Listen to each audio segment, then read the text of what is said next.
Christmas 2024, that is when Stanislas Etzol came to De Mainz Ijsbaan in Alkmaar, the Netherlands, for a Christmas camp. We were so happy to have him here, and in this video you will see his ankle strength exercising video, and you will be able to review and repeat the exercises that he taught us. Enjoy!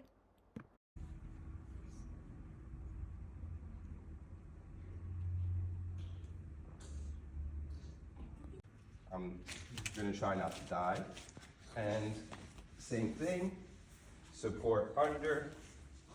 I don't know if everyone can see. And then pull back. Okay. And then the last one, which we're not gonna do together because it's really hard to, but it's nice to know that it's a possibility, is to work on, so always have something supporting your tendon. And then I'm gonna mobilize, make sure I'm not moving my knee, okay? Have a little bit of tension in the band and try to move the ankle out. Okay, work a little bit on this rotation, and then the same thing, I would have to change feet, but same thing, make sure I'm not moving my knee, put a little bit of tension in my band, and here, like I'm really holding my knee so I'm not, and it's just the ankle work. Okay, just no twisting, nothing, just in the axis, working on this rotation. Okay, this is really important to keep the ankle mobilized. And I actually make my students really small steps and my knees are locked.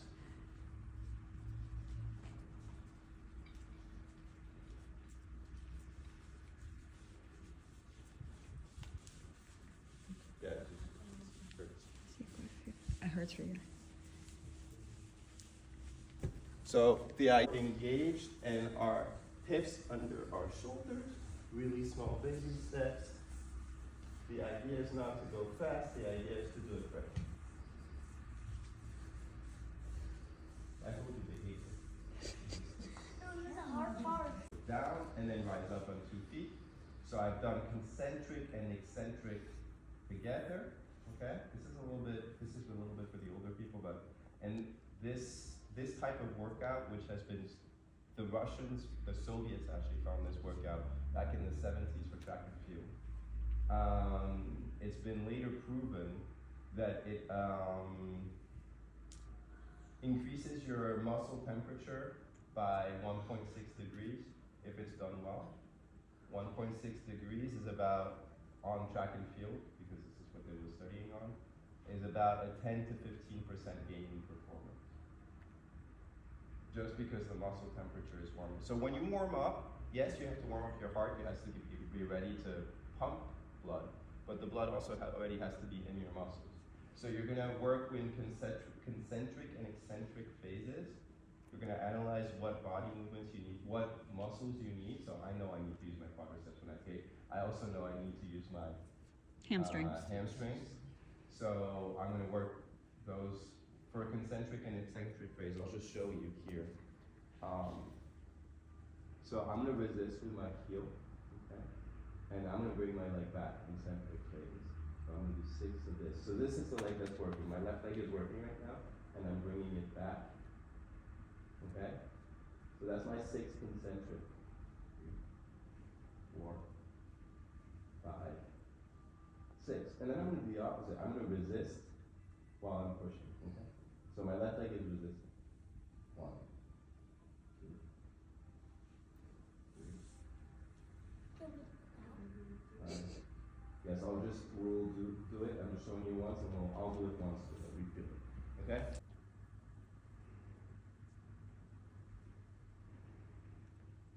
And then once we're done, and back down on 2, just like I did earlier when I had the squat and I went down and up. So I'm gonna go for concentric phase. I'm gonna go up on 1, back down on 2, do that 6 times. Okay, and then I'm gonna go. This one is a little bit trickier. It's easier if you have a handrail, so this is why steps are good. You're gonna go up on 2. And then the eccentric phase, which is this back down. But in order to do that, you do need to have a rise because otherwise there is no real eccentric phase because you're just at your neutral point. So in order to have the eccentric phase, you need to have this be stretched out. That's why your heel has to be lower than your toe. Okay? Really look down. Okay? We're all on the right foot. No, some of you have decided to do the left foot. No problem. No problem. No. Okay, so we've done that 5 times. So that was easy. Okay. Perfect. I'm glad it is. With the head movement? With that, of course. So maybe give each other a little bit more space. Yes, if you feel that you fall, rock on the heel. Up in the toes, rock on the heel. Remember, you want to try to have no knee action. So just rock, rock, rock, rock. Okay, so 5 times, so 1. 5 times back and forth, okay? So try to feel that your hips stay above.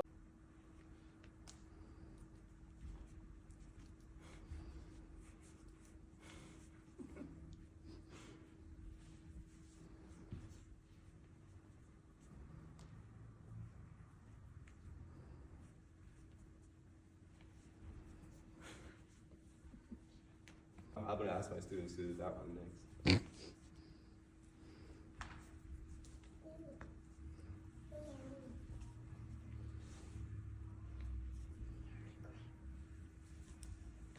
So remember, we're not using our knees, we're not using our hips, this is just our ankle working, and everything is focused on keeping that ankle as straight as possible.